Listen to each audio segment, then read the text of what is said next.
We're back. We are Sports Take. Derek Gunn, Barrett Brooks, Rob Ellis, and the great guests just keep rolling.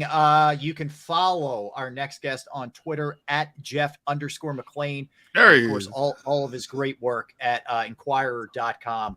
Jeff McLane. Jeff, welcome to the show, man. How you doing? Hi, guys. Let me fix What's going on, man? Jeff, how's it going? Here. They don't see all right. face in the frame. You look better than we look most days, Jeff, and that's a low bar, mind you, but nonetheless. Since we've been doing this show, it has been refreshing to see so many people who have technical issues like I do with doing basic stuff with computers. I am technology illiterate. And so it's just thank you, Jeff, for having a minor Jeff shocked by technicality. that. Knowing you as long as he's known you, I don't think I openly admit it. Yeah. Well, I'm down to the Eagles here. I'm upstairs in the media house, as you guys know, and I'm trying to bounce it on my lap here. Oh, this should work.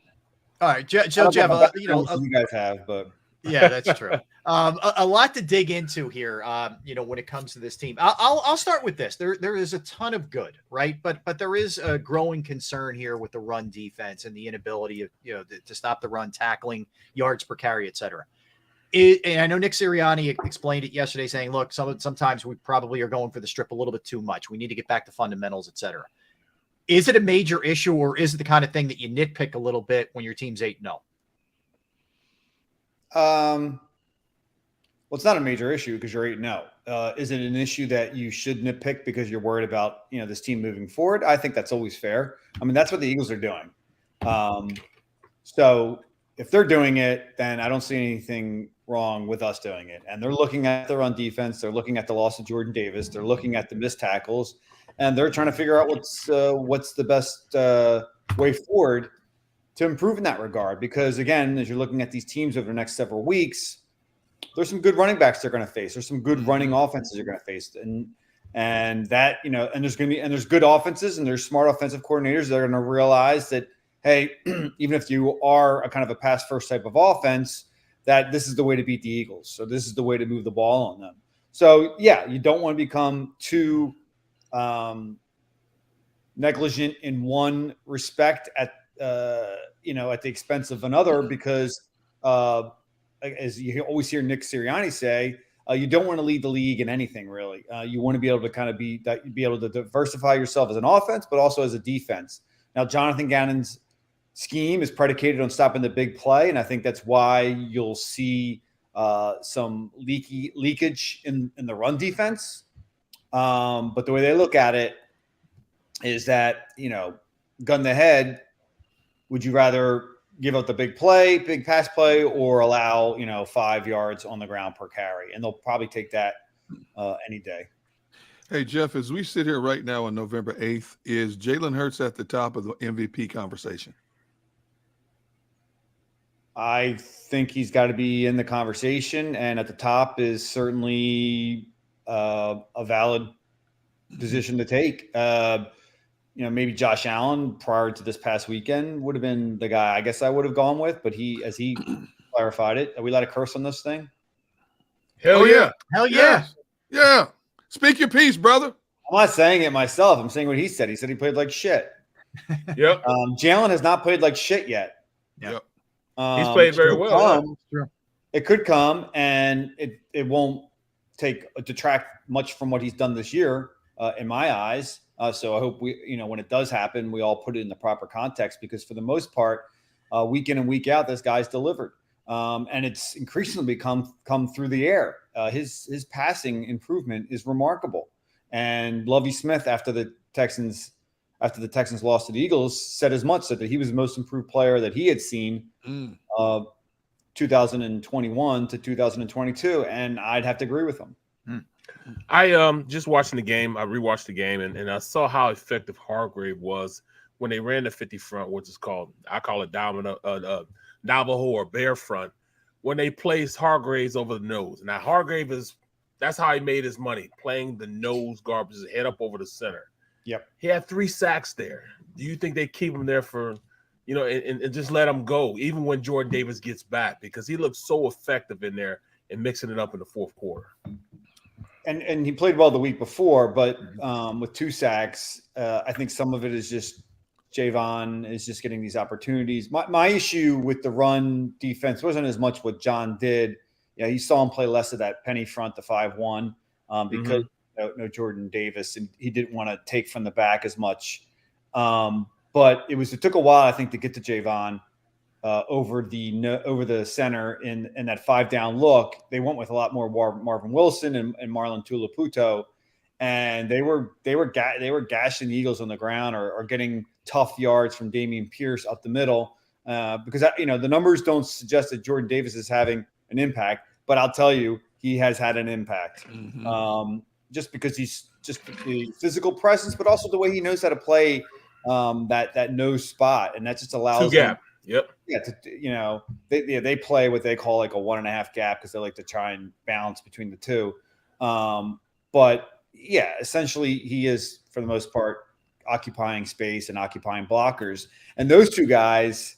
Marvin Wilson, there's a reason why he's on the practice squad, and Marlon, there's a reason why he's the backup, and they're not big as him. And Javon, as you mentioned, Brandon, did that.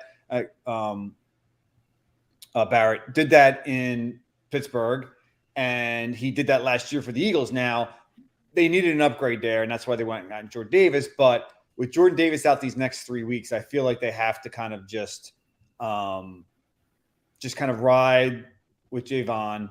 And like you said, I think the reason why he was reluctant to do it is because he does like playing that 4-eye tech spot, and he does like playing the 3 tech when they are in a 4-down look because he can get after the quarterback.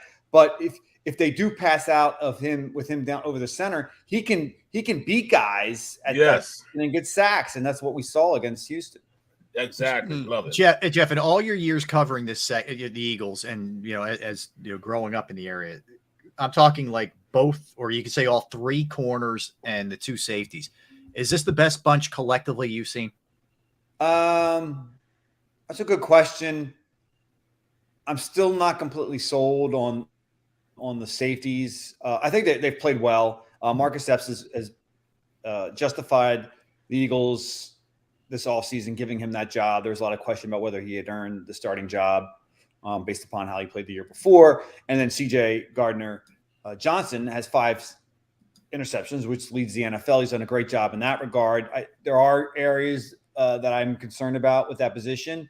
But in terms of the cornerbacks, I would say yes, that's the best pairing that I've seen since I've covered the team. I guess you'd have to go back to Troy, Vincent, and Bobby Taylor. Right. Yeah, I think Lito and Sheldon. Sheldon and Lito, maybe. Yeah. You think they're a little better?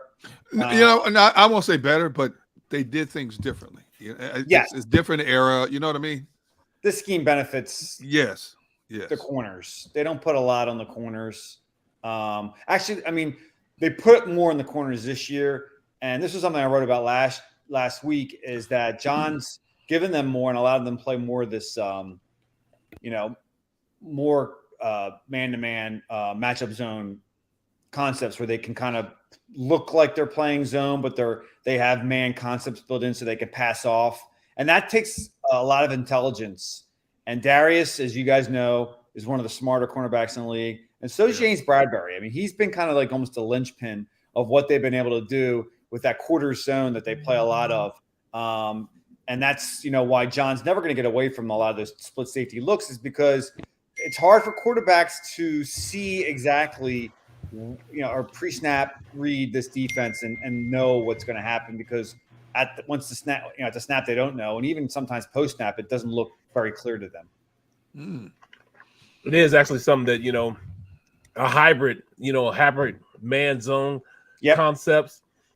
But I mean, I look for them to do more run stopping, especially versus Washington, just by running run blitzes. And, TJ Edwards blitzing him more. Can you see that happening more? Because, I mean, I totally trust White being that guy that can, handle that in the middle of the field. But, I mean, I think TJ needs to blitz a little more just to show. I mean, he has that intensity in him that I like, man, when he does blitz. They both hit hard. I mean, those guys, both linebackers have played well. I think TJ, to me, has really stood out and taken that next step. He's done a great job in terms of being the mic and making the calls and getting guys lined up. But, he's never going to be a sideline to side guy in terms of his speed, but he can diagnose things and read them quickly. And yeah, I mean, when he's blitzed, he's done a fairly good job. John certainly isn't going to lean heavily on blitzing in the pass. Maybe that helps them in the run. You're right, man. That could be another way to kind of offset the loss of Jordan Davis. Yeah, first and second down. Yep. Hey, Jeff, let me ask you this, and this is in no way, shape, or form am I dissing what the Eagles have accomplished, because they have put up some gaudy stats on both sides of the football. Yeah. But when you look at what they've done and where they're about to go in the immediate future, the only real frontline quarterback they faced was Kirk Cousins. Is there any concern on your part that this team is maybe not as good as it seems, or basically I can't tell what this team is until they're truly tested by better quality opponent? Right. Are they gonna be battle tested enough going into the playoffs? Exactly. Yep. Basically. Well, they have a few tests coming up the next few weeks that maybe could tell us a little more about the team. Not in terms of the court. Well, I mean, Aaron Rodgers is still Aaron Rodgers. I know he's not performing well. It doesn't really have a great receiver to throw to, and that offense seems schematically to be a mess. But he's still Aaron Rodgers, so I think at any moment that guy can cut you.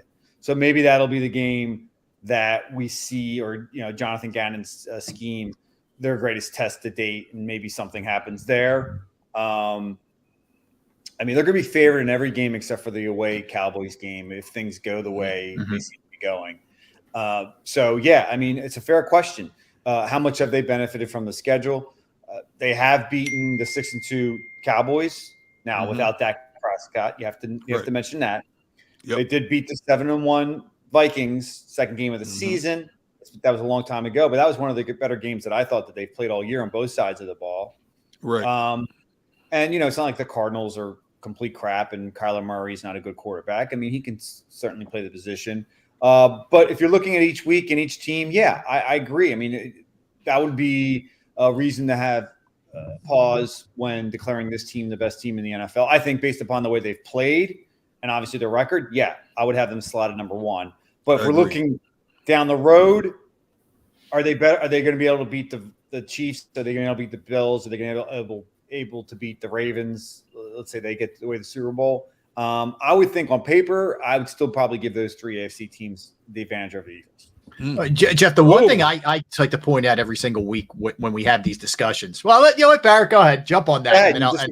Here we go. There's no way on God's green earth that I see the Raiders beating them. Not the Raiders. The Ravens. The Ravens. Sorry, the Ravens. I don't see the Ravens beating them. I think that when you play Kansas City, it's going to go score for score, but I really think that our corners can play up to the same level. I think the X factor would be Kelsey, and I actually like my linebackers against Kelsey. I like Kazir White, Kelsey, the matchup, because when I watched the matchup earlier on when he was in San Diego, he fared well against Kelsey. In fact, he's the one that showed the blueprint on how to stop Kelsey, which helped them the year before going to the when they went to the Super Bowl. They got the game plan from him. That's where they got the game plan from them. I just think that at this point, I'm not going to downplay anything or anybody when it comes to the Eagles, because quarterback for quarterback, that's the only way that you say Mahomes and Allen are better than. And I don't even say Mahomes and Allen, because I don't say the Chiefs. The Chiefs can't beat the Eagles. The Bills can't beat the Eagles. It's just everybody looks at their quarterback and says, "Oh, their quarterback can beat it." No, I'm just saying this team measure up player for player better than any of those teams. It's just at the quarterback position that we have our angst about. That's where I am about that. That's all I'm saying. Yeah. No, I mean, those are all fair points, and I don't want to take anything away from the Eagles too. I mean, like I said, I think I think they're the best team through the first 9 weeks of the season. But I still have concerns: run defense, safety. Offense has been, Jordan Mailata has been not as great as he's been getting his ass kicked. He's been getting his ass last 2 weeks in particular. Special teams is not overall very good. So it's again, it's my job, and I'm sure the Eagles are doing this as well. As I always say, they're looking at their flaws as well, or the areas in which they're not perfect at. And as you mentioned, it's fair. Yeah, the Chiefs have lost a couple. The Bills have lost a couple. But good teams lose games. Sometimes they lose horribly, and that can happen to the Eagles at some point. But that doesn't make the Eagles, any less, much lesser than what we've seen. I think, even if they have a bad loss this week to the Commanders. And Jeff, that was going to be my follow-up. You see the thing I will give the Eagles thus far is they haven't laid that egg. And I think a lot of that has to do with leadership. And this is where you credit Sirianni and you credit the quarterback, I think, as well, not to mention Kelsey and some of the vets. But, you see other teams, they look like they're sleepwalking sometimes. And the Eagles, for the most part, even though it hasn't always been pretty, they've shown up every single game that they played thus far. And I think that says something about them from a character standpoint. I agree. Just being in the locker room this year has really benefited us reporters in terms of getting a feel for the team. Obviously, it's been very positive because they're 8-0. I've been in the losing locker rooms, and it's been the direct opposite. But you get a sense then, even on the flip side, of why maybe they're a losing team, because you get a sense just being around the guys in terms of leadership, in terms of culture, in terms of camaraderie, why it's working or why it's not. And the reason why it's working is I just see there's a lot of good guys in that locker room. For the most part, there always is. Some of that is exaggerated, I think, in terms of NFL players. I've, by and large, throughout my career, I found most guys to be accommodating and good people, and there's a reason why they're playing at the highest levels of their sport. But this team, Jalen is probably, of all the quarterbacks I've covered, probably number one in terms of the way he carries himself and the way guys follow him. And that certainly starts from the top. But I'm talking just the players. Jalen, the effect he has in the locker room is huge. And it's not just him, though. You mentioned Kelsey, the Brandon Grahams, the Lane Johnsons. All those guys have been around. They've won championships. They know how to do it. They know how to police guys when they need to be policed. And credit to Howie Roseman in the roster that he's built. He's brought in guys that have bought in. Like AJ Brown's a good dude. I don't know how much you guys have spent time around him, but he's just a positive energy in that locker room. James Bradbury, positive energy. Yep, the guy, a real pro to be around. Jordan Davis has brought kind of like a childlike, goofy kind of personality to that defensive line unit, and kind of stays in the background. Isn't a guy just because I'm a first round pick wants to puff his chest out. So he's fit in well. Kaiser White, Hassan Reddick is another guy who just brings his lunch pail every day. I mean, that is really important to this team. Whereas you saw after winning the Super Bowl, it was kind of the opposite. They brought in guys that I thought were like, what? We're bringing Deshaun Jackson back? Michael Bennett? You just go back and the culture just kind of felt. Who was the Cowboys cornerback that they brought in that ended up leaving halfway oh God. Remember him, the slot cornerback? I'm sorry, forgetting about it. How am I drawing a blank? And he questioned the Eagles culture. And he was the worst. He was the biggest weasel. Like, what are you? Why do I forget his name right now? I'm drawing a blank too. Because I was supposed to forget his name. That's why. No, you know why? Anthony on our stream. That's right. There you go. That's right. Yeah. Great call, Anthony. You know why we all forgot it? Because we're all getting older. That's why. Well, you're getting old, but we want to forget him in the worst way. But Scandrels was a scoundrel. Scandrels was a scoundrel. Yeah. Just because he was just bad and sucked, but he did play well against Green Bay. So they've done a very good job in identifying the types of guys that would, and even like someone like CJ Gardner-Johnson, who maybe in a different locker room, some of the stuff that some of his personality that maybe isn't as team oriented, maybe that kind of detracts from the team, but he's kind of just jumped in and they've wrapped their arms around him and be like, hey, this is how we do things. You can do your own thing, but this is the way we do things, and you might want to follow the way we do things because we're winning.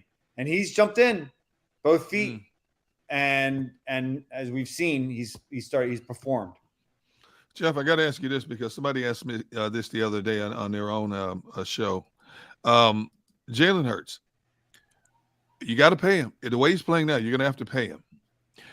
Howie always identifies players he wants to keep early in their tenure. Do you attack that issue with him now and try to sign him after this season, or based on what you may need or what you think you may need by way of free agency and the draft next year, you let him play out the rookie contract and go after him financially after the 2023 season or during the 2023 season? Yeah, that'll be the number one question this offseason. Yeah. It's kind of the number one question now. I mean, a lot of it's going to depend upon how this season plays out. If you win a Super Bowl, you have to. If you get to the Super Bowl or you get far, you probably have to. I mean, he has to still go out there and continue to play this way. I think it's pretty close, all but certain. Maybe you look at Jalen, and he's the type of guy that can take playing on the last year of a rookie contract. But I don't know what kind of message that is that you send to the team when you do that to him. If he's willing to do it, all to him. But as you mentioned, Howie has a historical record of signing guys that they drafted before they kind of reach what would be the kind of max of what they could get on the market. And Jalen, but I think at this point, Jalen, no matter what, is going to get pretty close to the max. It's going to be like $45 million a year. And then it goes to what we saw after they signed Carson Wentz. Can they, with a limited budget, can they handle building around Jalen Hurts? Because you're going to lose some guys. You're not going to be able to re-sign some guys. You have some expiring contracts from the older guys that probably won't be back. So that'll help you in that way. Fletcher Cox, potentially Brandon Graham, Jason Kelce. Seems like he may retire. So there are ways around it, but that's going to be the big question to Howie Roseman, because with Carson's contract, he didn't do such a great job of handling the other part of that, which is cost-effective moves to supplement what you have at quarterback, complement what you have at quarterback. Jeff, do you remember a year this strange in the NFL in general? But I mean, you're talking about Packers at 3-6 right now, Tampa Bay Bucks at 4-5, 49ers 4-4, Rams 3-5, Cardinals 3-6. I mean, it just feels strange. Maybe I'm prisoner of the moment, but it feels weird to me what's going on. Yeah, it does. Yeah. No, never a season like this where there's so much parity or bad teams in the NFC. I mean, I think you're starting to see it sort itself out a little bit in the AFC. Yeah. The dream is starting to rise to the top with, the Ravens are starting to win. The Chargers and the Bengals with two good quarterbacks are starting to win. The Titans, I think, will be the class of the AFC South, and of course, the Chiefs, Bills, Chiefs and Bills obviously being the top two teams. But in the NFC, I mean, there's three teams that have a chance basically to come out. I think. I don't know. San Francisco, I think, will be difficult in the playoffs once they get healthy. I agree. What D'Amico Ryans has done there with that unit, and getting Christian McCaffrey, that'd be a team I'd be wary of. But other than them, and then again, the Vikings are strong 7-1. I think the Cowboys are a good team, and with Dak back and that defense, they'll be there. Yeah, you're right. I think probably be the number one competition. Is Seattle scare you a little bit? Oh yeah. I shouldn't overlook what they've done in Seattle, and Geno Smith has performed unbelievable. I mean, this guy, no one ever thought he'd be a starter again in the NFL. The credit to what he's done and what Pete Carroll's done. But Rob, to get back to your original point, is like, who saw Aaron Rodgers and Tom Brady falling off the way that they have? Right. But they're older guys, and at some point, when I've watched the games, I feel like Tom Brady hasn't really been bad. Obviously he came back and directed that game-winning drive, and does he have the arm strength he had? I mean, just last year his numbers are ridiculous. Yeah, so 5,000 yards in that game. They had 6 receivers drop passes. The offensive line. If Tom Brady doesn't have protection, he's not going to be able to step up in the pocket and be able to do what he's had to do. So I look less at Tom, at the team overall. The Packers certainly not having Devonta Adams and someone to kind of fill in for him after he left has been an issue with Aaron Rodgers. But I'm really surprised that Aaron Rodgers has performed as poorly as he has. So, yeah, I mean, you're kind of seeing probably a transition here in the NFC in terms of like the quarterback play, that there's a new guard that's taking over. And then as we said, all of us probably said in the offseason, the NFC was going to be weaker than the AFC. And that's what we're seeing here, I think. No question. Jeff, listen, man, thank you. Real quick out the door, your thoughts on the Commanders here in this game. Eagles are 11-point favorites in this one. They lost last week to the Vikings. Yeah, I mean, Heineke's giving them a little bit of a little more juice. They only scored 17 points on Sunday, so it wasn't like they're tearing it up there on the offensive side of the ball. But I think with him versus Carson Wentz, you feel he's kind of taking advantage of Terry McLaurin's abilities down the field, and that's helped them. The defensive front is always something you got to be wary of. There's a lot of talent there. They may get Chase Young back. Not that he's really lived up to that number one billing, but he's still a talented guy who will help that unit. So you have to be, conscious of trying to make sure that Jalen Hurts doesn't get hit or, they do anything to take away what they've done so effectively offensively. But is he back though? What's that? Is Chase Young back? There's a chance. They're saying there's a chance he could play. Yeah. But there's a reason why the Eagles are 11-point favorites. I mean, could they lose? Yeah. I mean, they were tied at halftime with a pretty bad Houston Texans team and led by only 3 into the fourth quarter. So, I mean, look, the any given Sunday adage always applies in the NFL. And there is some talent on that team, if things are clicking, that they could give the Eagles problems. But, I mean, Antonio Gibson. At this point, you can't pick against the Eagles in any game. No. Well, I mean, but think also keep in consideration that Washington front was the only front that really stonewalled the running game. I think they held them to like 72 yards rushing in that game. Their front, their front gave the Eagles' offensive line all kind of interesting.